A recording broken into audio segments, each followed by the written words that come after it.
بسم اللہ الرحمن الرحیم۔ السلام علیکم۔ مسلسل 40 دن نمرود کے آتش کدہ میں رہنے کے بعد حضرت ابراہیم علیہ السلام ملک شام کی طرف ہجرت فرما گئے۔ راستے میں ایک شہر غزائن الوجہ میں قیام کیا۔ ایک صبح آپ نے دیکھا کہ سب لوگ محل کی طرف جا رہے ہیں۔ پوچھنے پر پتہ چلا کہ یہاں کی شہزادی نہایت خوبصورت ہے اور 7 ملکوں کے شہزادے اس کے لیے رشتہ لے کر آ رہے ہیں۔ جس کو وہ پسند کرے گی اسی سے شادی ہوگی۔ روایت ہے کہ اس شہزادی کے حسن کی شہرت بے انتہا تھی۔ حضرت ابراہیم علیہ السلام بھی اللہ کے حکم سے محل تشریف لے گئے۔ جب شہزادی نقاب اوڑھے اپنے باپ کے ساتھ جلوہ افروز ہوئی تو اس کو اتنے زیادہ رش میں ایک شخص کی پیشانی چمکتی نظر آئی۔ شہزادی نے فیصلہ سنا دیا کہ میں اسی شخص سے شادی کروں گی۔ وہ شخص حضرت ابراہیم علیہ السلام تھے اور ان کے ماتھے پر نور محمدی صلی اللہ علیہ وآلہ وسلم تھا، جس پر شہزادی اپنا دل ہار بیٹھی تھی۔ دوستو، وہ شہزادی حضرت سارہ سلام اللہ علیہا تھیں۔ بادشاہ کے بہت منع کرنے کے باوجود بھی حضرت سارہ کا نکاح حضرت ابراہیم سے ہو گیا۔ بادشاہ اس نے منع کرتا رہا کہ یہ مسافر ہے اور اس کے پاس دولت بھی نہیں ہے۔ خیر، شادی کے بعد بادشاہ نے بے انتہا جانور، دھن دولت اپنی بیٹی کو دے کر روانہ کیا اور پھر حضرت ابراہیم علیہ السلام نے اپنی بیوی حضرت سارہ سلام اللہ علیہا کو لے کر مصر کی طرف ہجرت کی۔ مصر میں اس وقت قبطیوں کی حکومت تھی اور یاد رہے کہ قبطیوں کے ہر بادشاہ کو فرعون کے لقب سے پکارا جاتا تھا۔ کچھ لوگ سمجھتے ہیں کہ فرعون خاص اس بادشاہ کا نام تھا جو حضرت موسیٰ کے زمانے میں تھا، جبکہ فرعون کسی بھی بادشاہ کا نام تاریخ میں نہیں رہا۔ فرعون ایک لقب ہے جو کہ قبطیوں کے تمام بادشاہوں کے لیے بولا جاتا تھا۔ اس وقت عمرو بن امرتی القیس وہاں کا فرعون یعنی کہ بادشاہ تھا۔ راستے میں کچھ لوگوں نے کہا، اے حضرت ابراہیم علیہ السلام، مصر کا بادشاہ بہت ظالم ہے اور وہ عورتوں کی خواہش بہت رکھتا ہے اور بالخصوص نئی نویلی دلہنوں کا زیادہ شائق ہے اور بہت جلد اس کی طرف مائل ہو جاتا ہے۔ اس کے راستے پر 10 آدمی متعین رہتے ہیں۔ جو کوئی مال و اسباب مصر لے جاتا ہے تو اس کو پکڑ کر اس سے اس کا مال محصول لیتا ہے، اور اگر کوئی سوداگر عورت کو ساتھ لے جاتا ہے تو وہ اس عورت کو اس سے چھین لیتا ہے۔ یہ سن کر حضرت ابراہیم علیہ السلام بے حد پریشان ہوئے، کیونکہ وہ جانتے تھے کہ میری بیوی سارہ جیسا حسن اس پورے جہان میں اس وقت نہیں ہے۔ لیکن خیر، یہ ہجرت اللہ کے حکم سے تھی، اس لیے آپ نے سفر جاری رکھا۔ ادھر دوسری طرف فرعون مصر کو پہلے ہی اطلاع مل چکی تھی کہ ایک آدمی انتہائی خوبصورت لڑکی کے ساتھ مصر کی طرف رواں دواں ہے۔ چنانچہ اس نے پہلے ہی اپنے فوجی دستے کو حکم دے رکھا تھا کہ جیسے ہی یہ لوگ مصر کی حدود میں داخل ہوں ان کو میرے پاس لے آنا۔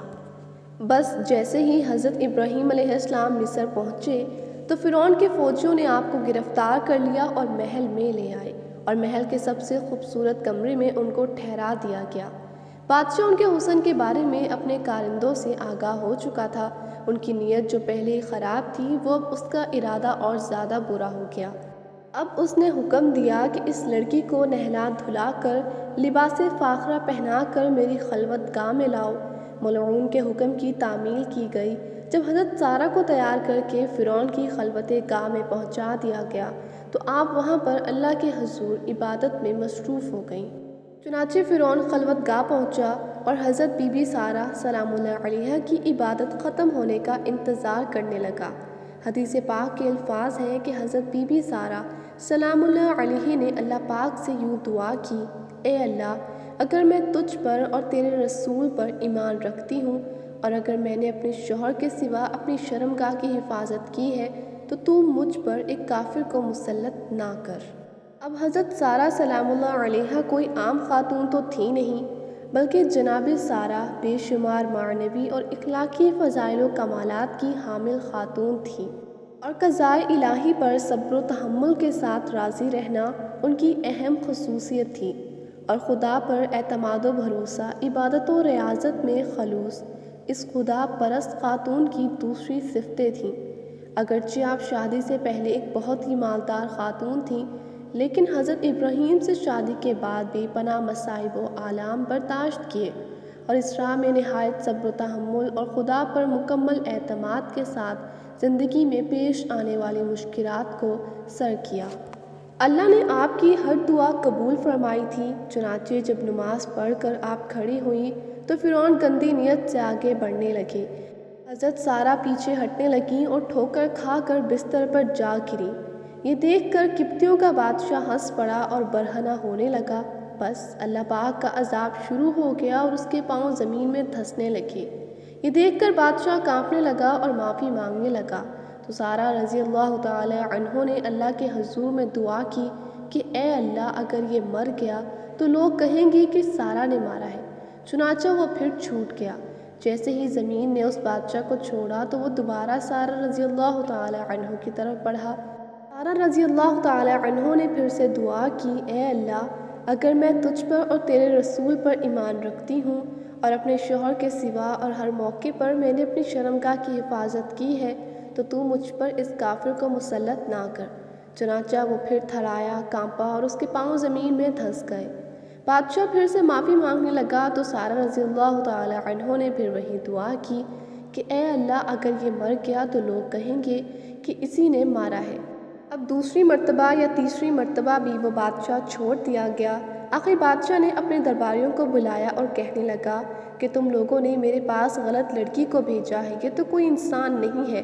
چنانچہ اس نے اپنی بیٹی، جو بعد میں حضرت ہاجرہ سلام اللہ علیہ کے نام سے مشہور ہوئیں، کو حضرت سارہ کے حوالے کر دیا اور کہنے لگا کہ میں چاہتا ہوں کہ تمہاری کنیز بن کر رہے اور آپ جیسی ہی پاک باز بن جائے۔ پھر بہت ساری مال و دولت کے ساتھ بادشاہ نے اپنی بیٹی اور حضرت سارہ کو رخصت کیا۔ پھر حضرت سارہ حضرت ابراہیم علیہ السلام کے پاس آئیں اور سارا ماجرا سنایا۔ چنانچہ حضرت ہاجرہ نے ابراہیمی گھرانہ میں پوری تربیت حاصل کی اور 85 سال کی عمر میں جبکہ آپ اولاد سے مایوس ہو رہے تھے، حضرت سارہ نے ان سے خود کہا کہ ہاجرہ سے شادی کر لو، شاید اللہ پاک انہی کے ذریعے تم کو اولاد عطا کرے۔ چنانچہ ایسا ہی ہوا کہ شادی کے بعد حضرت ہاجرہ حاملہ ہو گئیں اور ان کو خواب میں فرشتے نے بشارت دی کہ تو ایک بیٹا جنے گی، اس کا نام اسماعیل رکھنا کہ اللہ تعالیٰ نے تیرا دکھ سن لیا۔ حضرت ابراہیم علیہ السلام کی عمر مبارکہ 100 برس اور آپ علیہ السلام کی اہلیہ حضرت سارہ کی عمر 90 سال تھی جب ان کے ہاں حضرت اسحاق علیہ السلام پیدا ہوئے۔ ان دنوں حضرت ابراہیم علیہ السلام ملک شام میں رہائش پذیر تھے، جبکہ بڑے صاحبزادے حضرت اسماعیل علیہ السلام 14 سال سے مکہ مکرمہ میں اپنی والدہ حضرت ہاجرہ کے ساتھ مقیم تھے۔ حضرت اسماعیل علیہ السلام کی نسل سے عرب کے تمام قبائل وجود میں آئے۔ حضرت اسماعیل علیہ السلام کی اولاد میں خاتم النبیین حضرت محمد مصطفیٰ صلی اللہ علیہ وآلہ وسلم دنیا میں رونق افروز ہوئے، جبکہ حضرت اسحاق سے حضرت یعقوب پیدا ہوئے، جنہیں اسرائیل بھی کہا جاتا ہے، اور اسی لیے ان کی نسل کو بنی اسرائیل کہتے ہیں۔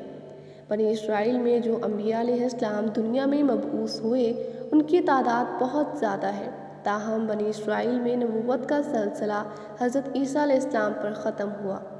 حضرت بی بی سارہ سلام اللہ علیہا کا انتقال 127 برس کی عمر میں ہوا اور حضرت ابراہیم علیہ السلام نے ان کی تدفین کنعان کی بستی ہیبرون میں کی۔ آئیں اب مل کر دعا کرتے ہیں کہ وہ ہماری بہنوں، ماؤں اور بیویوں کو حضرت بی بی سارہ سلام اللہ علیہا جیسی پاک دامنی نصیب فرمائے۔ اے اللہ پاک، ہمارے گناہوں کو معاف فرما دے اور ہم پر وہ بوجھ نہ ڈال کہ جس کو اٹھانے کی طاقت ہم میں نہیں۔